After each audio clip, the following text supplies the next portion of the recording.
Une richesse éphémère. Chapitre 1. Quatrième partie, écrit par Ernestine Mbeakou. Si tu avais accepté la proposition de ton patron, nous n'en serions pas là aujourd'hui. Jeta ma génitrice. Ça me prit du temps pour tourner et retourner ces paroles dans ma tête. Peggy allait de plus en plus mal. Il ne parvenait plus à bien respirer. J'étais revenu du boulot ce soir-là, je le trouvais au sol, les yeux révulsés. Peggy, Peggy. Je le secouais. Il ne réagissait pas. Mon petit frère allait mourir si je ne faisais rien. D'un cri perçant, j'alertais tout le voisinage. Mon petit frère devait être conduit à l'hôpital.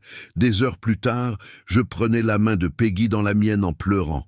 Je voulais qu'il vive, je ne voulais pas le perdre. Je ne savais pas ce que je deviendrais sans mon cadet. « Ne meurs pas, Peggy.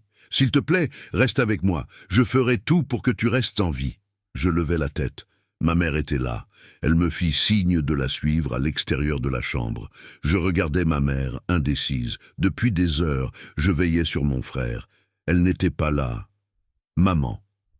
Tu vois, n'est-ce pas? Tu vois que tu n'écoutes pas. Ton frère ne devait pas être dans cet état si tu m'avais écouté. »« Maman, de quoi parles-tu » Elle poussa un soupir. « Clo-Clo, il nous faut de l'argent. Une amie m'a donné le secret pour ferrer les plus gros poissons. Je suis déjà vieille, mais toi non. Tu es belle, tu deviendras très riche. Et Peggy sera guérie. » Sidéré, je secouai la tête. Je n'arrivais pas à croire que ma mère me proposait ça.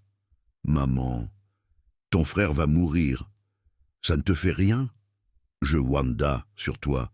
Je regardais ma génitrice. J'essayais de fuir la réalité. Ma mère voulait que je sacrifie ce que j'avais de plus précieux pour avoir de l'argent. J'aurais pu dire non, mais je ne le fis pas. J'aurais pu me soustraire à cette proposition qui allait me conduire sur le chemin de la perdition, mais je ne pus protester. Le lait, une fois qu'on le goûte, on n'oublie plus son goût. J'avais à peine 18 ans. Je suivis ma mère. Elle me conduisit dans un cimetière. Il était minuit. Nous étions venus avec un seau d'eau. Ma mère me dit « Grimpe sur cette tombe et fais ta toilette intime, s'il te plaît. Tu frottes bien dans tes fesses.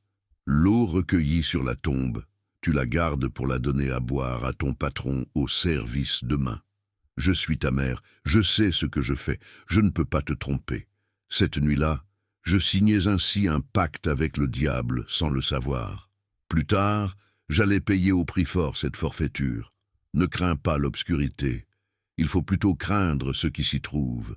Vous savez, il sera très facile pour moi de me dédouaner et vous emmener à croire que je ne savais pas ce que je faisais.